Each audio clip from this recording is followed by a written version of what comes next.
Kırmızı Koltuk'tan herkese merhaba. 113. bölümdeyiz sanırım ve bu bölümde yeni Netflix dizisi Cursed'ü inceleyeceğiz. Bu dizi beni tam memnun etmedi. Beklediğim gibi çıkmadı. Ama beni kazandı. Yani kazandığı yerler oldu. Şimdi öncelikle hoşuma gitmeyen şeylerden bahsedelim. Bu videoda spoiler olmayacak ama en sonunda bu sefer bir spoiler vereceğim ama vermeden önce hem ekrana uyarılar getireceğim hem de kendim tekrar söyleyeceğim. En sonunda kapanışı bir spoilerla yapacağız. Beni neden kazandığıyla ilgili bir spoiler vereceğim. Öncelikle neden hoşuma gitmediğinden, hoşuma gitmeyen yerden bahsedeyim. Prodüksiyon biraz ucuz geldi bana. Yani dekor, kostüm, ışık kullanımı, efektler, bunların hepsinde sıkıntılar vardı. Yani dekorlar bir kere neden bilmiyorum. Yani bu bütçeyle ilgili bir şey değil. Hepsi inanılmaz bakımlı. Atın eğerinden tut, herhangi bir adamın elindeki tokmağa ya da atılacak oka kadar. Yani tertemiz ya. Kadınların saçları hep yapılı bilmem ne. Yani anlıyorum, sürekli lordların evlerinde falan olsak tamam da yani sokaktasın, şuradasın, buradasın, kimi zaman sefaletin içindesin. Bu bakım nedir sürekli? Yani bunun dışında kostümler de aynı şekilde. İnanılmaz hep bakımlı, hep güzel. Yani eski bir şeyler bile bilinçli olarak eski yapıldığı anlaşılıyor. Yani hepsi yepyeni. Sadece birazcık eskitmeye çalışılmış. Yani anlıyorsun izlerken. Yani sanki bir tiyatro sahnesi gibi ışıklandırılmış çünkü. Her yer ışık ışıl ışıl. Yani bakarsanız diğer eski çağda geçen filmlere, mesela Game of Thrones'a, hadi o biraz fazla kaçacak. Daha küçük bir yapımdan bahsedelim. Witcher'a. Witcher da Netflix yapımı ya, ondan diyorum. Daha çok karanlık tonları vardır. Niye? Ya çünkü bu kostümdür, dekordur, buradaki bazı şeyleri, hatta CGI'deki bazı problemleri bile bu karanlıkla sen süpürürsün halının altına.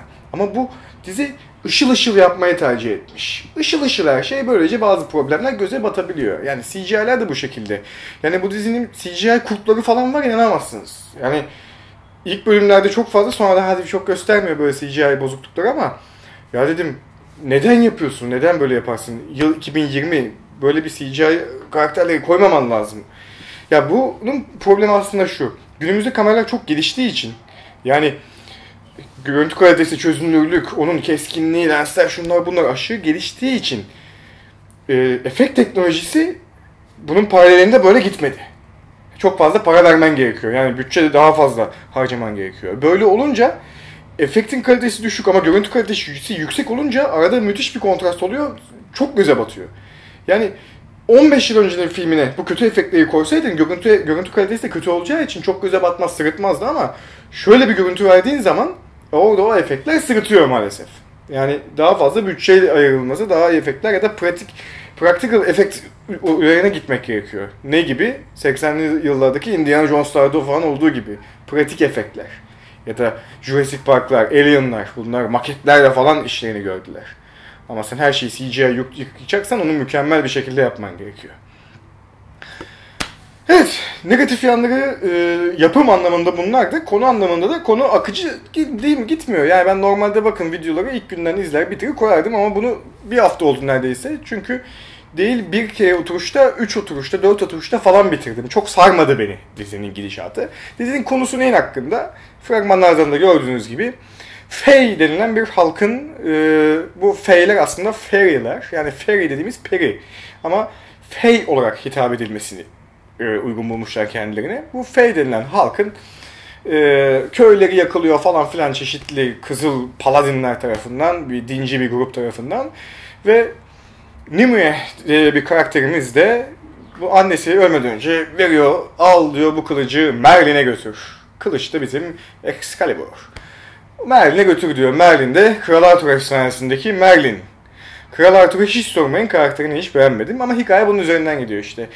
Bir kılıç var, Merlin var, al bunu Merlin'e götür. Herkes kılıcın peşinde, farklı farklı ekipler var. Boz kralıymış, normal oradaki kral, rahipler vesaire şeklinde. Dizi valla izleniyor ama çok da başarılı bir dizi değil. Dizi sadece 2 tane karakteri gözüm tuttu. O 2 karakterin performans sayesinde zaten dizi son anda beni kendine vay be dedim, bağladı ve dedim ki 2. sezonu çıksın, ben bunun izlerim. Yani sona doğru okey verdim. Frank Miller.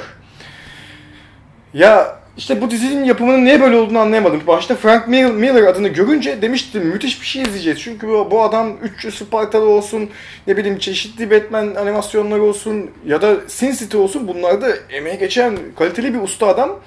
Ama bu nedense o şekilde olmamış. Yani sahne geçişleri falan var, bir de onu söylemeyi unuttum. Sahne geçişleri böyle çizgi filmimsi falan, bazı insanların hoşuna gitmiş olabilir ama benim hiç hoşuma gitmedi. Ne bileyim 10 yıl önceki Castlevania oyununun ara geçişleri gibi hissettirdi. Yani ayakları yere basan böyle sağlam bir film gibi gözükmüyor. Daha amatör işi bir şey gibi hissettiriyor ondan. Onları da beğenmedim. Ve gelelim spoiler part'a. Şimdi spoiler part başlıyor. Evet. Tekrar söylüyorum, spoiler part başlıyor. Videoyu yeni açıp buraya atlayanlar geriyi izlesin. Spoiler istemeyenler çıksın. Evet. Bu dizi aslında beni niye kazandı? Ya Kral Arthur efsanesini işliyorsun. Lancelot nerede diye bakıyorum. Lancelot en sevdiğim karakterdir bu Kral Arthur'da. Eski filmlerde falan en iyi kılıç kullanan adamdır.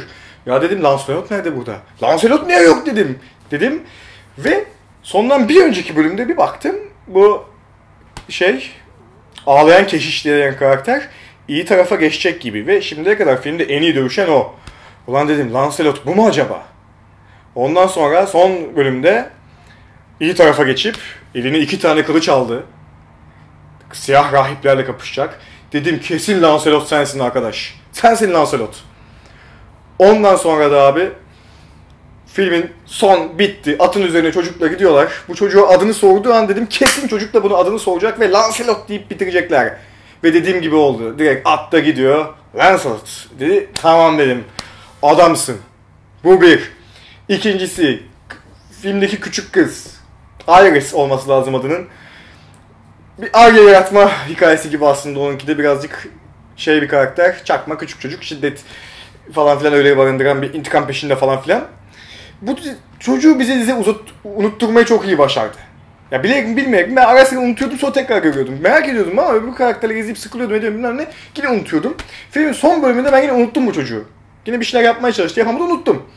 Ondan sonra bu köprüde en son sadece o adını unuttum. İşte Merlin, Nimue, bir de onların arkadaşı işte bir tane daha, o da ölümün yerine geçti. Onlar tam köprüde giderken ya müzik de açılar da tam gibiydi. Filmlerde en son kurtulduk gibiyken son bir boss çıkar ya. Tam öyle bir şey hissettim. Dedim kim çıkacak lan bunların karşısına? Unutmuşum çocuğu. Tak diye çocuk çıktı. Vah dedim. Helal olsun. Ondan sonra tak bir de başrolde kızı vurdu. Beni yine kazandı. Sonra ulan hazır gelmişsin. Merlin'e bir tane at öyle kaç. Böyle diye kaçtı böyle Merlin'in böyle güçlendiğini görünce.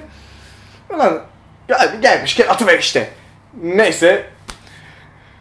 Onu da beğendim ama Lancelot hareketi mükemmeldi. Spoiler'ı sadece kapanışta uzatmayacağım dedim ama bayağı uzattık spoiler'ı.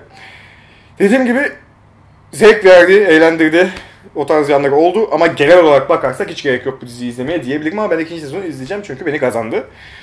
Yapım kalitesi biraz düşük de olsa, biraz sıksa da vesaire, çok klişe şeyler de olsa beni kazandı. Bak acaba siz neler düşüneceksiniz? Aşağıda yazabilirsiniz düşündüklerinizi. Discord kanalı açtık, onunla da yazabilirsiniz. Herkese iyi günler. Abone olmayı sakın unutmayın.